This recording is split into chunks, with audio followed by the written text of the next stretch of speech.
Hi guys, welcome back to Swathra kitchen. ఇవాళ మన recipe paneer 65 బిర్యానీని ఎలా చేసుకోవాలో చూపిస్తాను. నోట్లో వేసుకుంటే కరిగిపోయే కమ్మటి గుమగుమలాడే బిర్యానీని ఈజీగా ఎలా చేసుకోవాలో చూద్దాం.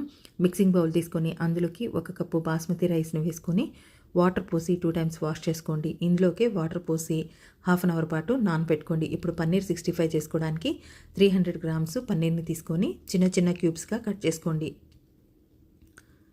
కట్ చేసుకున్న పన్నీర్ పీసెస్ని ఇప్పుడు ఒక మిక్సింగ్ బౌల్లోకి వేసుకోండి. వేసుకున్న తర్వాత రుచికి తగినంత సాల్టు, 1 టేబుల్ స్పూన్ కారము, చిటికెడంత ఫుడ్ కలర్ని వేసుకోవాలి. 1/2 tablespoon garam masala, 1/2 tablespoon black pepper, 1 tablespoon cornflour, 1 tablespoon maida వేసుకొని వీడియోలో చూపించిన విధంగా మ్యారినేట్ చేసుకోండి.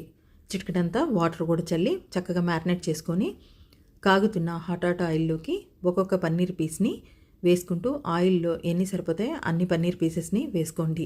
గ్యాస్ని సిమ్లో పెట్టుకొని 10 నిమిషాల పాటు వదిలేసేయండి. 10 నిమిషాల తర్వాత ఇవి క్రిస్పీగా ఫ్రై అయ్యి కలర్ మారుతాయి. సో అప్పుడు ఒక సర్వింగ్ ప్లేట్లోకి తీసి పక్కన పెట్టుకోండి. ఇప్పుడు మరొక ప్యాన్ని గ్యాస్ మీద పెట్టి అందులోకి 1 టేబుల్ స్పూన్ ఆయిల్ వేసుకోండి. ఆయిల్ హీట్ అయిన తర్వాత గార్లిక్, జింజర్ని 1 టేబుల్ స్పూన్ తడకా చేసింది వేసుకోండి. 5-6 పచ్చిమిర్చి చీలికలు, 1 రెమ్మ కరివేపాకు వేసుకొని 2 నిమిషాలు ఫ్రై చేసిన తర్వాత 15 గ్రామ్స్ జీడిపప్పును కూడా వేసుకొని ఫ్రై చేసుకున్న తర్వాత 1 tablespoon Schezwan chutney, 1 tablespoon vinegar, 1 tablespoon chilli sauce, 1 tablespoon tomato sauce, 1/2 tablespoon soya sauce వేసుకొని 2 నిమిషాలు ఫ్రై చేసుకోండి. ఇందులోకి 1 కప్పు పెరుగుని బీట్ చేసి తీసుకొని చిటికెడంత ఫుడ్ కలర్ని కూడా కలిపి వేసుకోండి. తర్వాత 1/2 కప్పు వాటర్ పోసుకొని 2 నిమిషాలు ఉడికించిన తర్వాత 1/2 టేబుల్ స్పూను బ్లాక్ పెప్పరు, రుచికి తగినంత సాల్ట్ వేసుకొని మరో 2 నిమిషాలు ఉడకనియండి.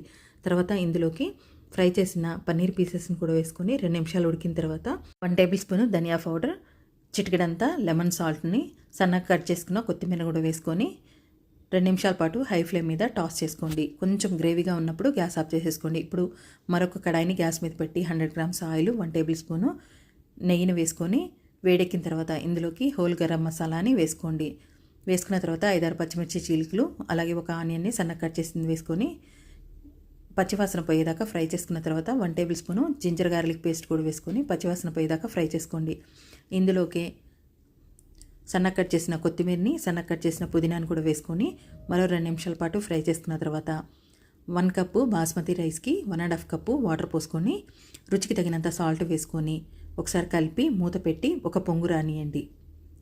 ఒక పొంగు వచ్చిన తర్వాత నానబెట్టిన బాస్మతి రైస్ని వేసేసుకొని ఒకసారి కలిపిన తర్వాత 1/2 టేబుల్ స్పూన్ గరం మసాలాను కూడా చల్లి ఒకసారి కలిపి మూత పెట్టి వాటరు రైస్ ఈక్వల్ అయ్యేదాకా ఉడికించుకోండి. మధ్య మధ్యలో మూత తీస్తూ కలుపుతూ ఉడికించండి. ఇలా రైస్ అనేది ఉడికిందా లేదా ఒకసారి చెక్ చేసుకోండి. సో రైస్ ఉడికిన తర్వాత ఇందులో కొంచెం రైస్ని ఒక బౌల్లోకి తీసేసుకోండి. అడుగులో ఉండే రైస్ని ఒకసారి ఈక్వల్గా సర్దేసిన తర్వాత పైన పన్నీర్ 65ని వేసేసుకున్న తర్వాత సెకండ్ లేయర్ కింద రైస్ని వేసేసుకొని ఒక సర్దుకోండి. తర్వాత మిగిలిన పన్నీర్ 65ని కూడా వేసేసుకొని రైస్కి నీట్గా సర్దుకున్న తర్వాత పైనుంచి 1 టేబుల్ స్పూన్ నెయ్యిని వేసుకోండి. సన్నగా కట్ చేసిన పుదీనాని, సన్నగా కట్ చేసిన కొత్తిమీరని, ఫ్రైడ్ ఆనియన్స్ని చల్లుకున్న తర్వాత మూత పెట్టేసి గ్యాస్ని సిమ్లో పెట్టుకొని 10 నిమిషాల పాటు దమ్ అవ్వనండి. 10 నిమిషాల తర్వాత గ్యాస్ ఆఫ్ చేసేసి హాట్గా సర్వ్ చేసుకోండి. టేస్ట్ అయితే సూపర్ అంటే సూపర్గా ఉంటుంది. మీరు ఒకసారి చేసి తింటే వదలరు, అంత రుచిగా ఉంటుంది. సో ఏ అకేషన్ ఉన్నా, పార్టీ ఉన్నా ఇలా సింపుల్గా వెజ్తో ట్రై చేయండి. టేస్ట్ అదిరిపోతుంది.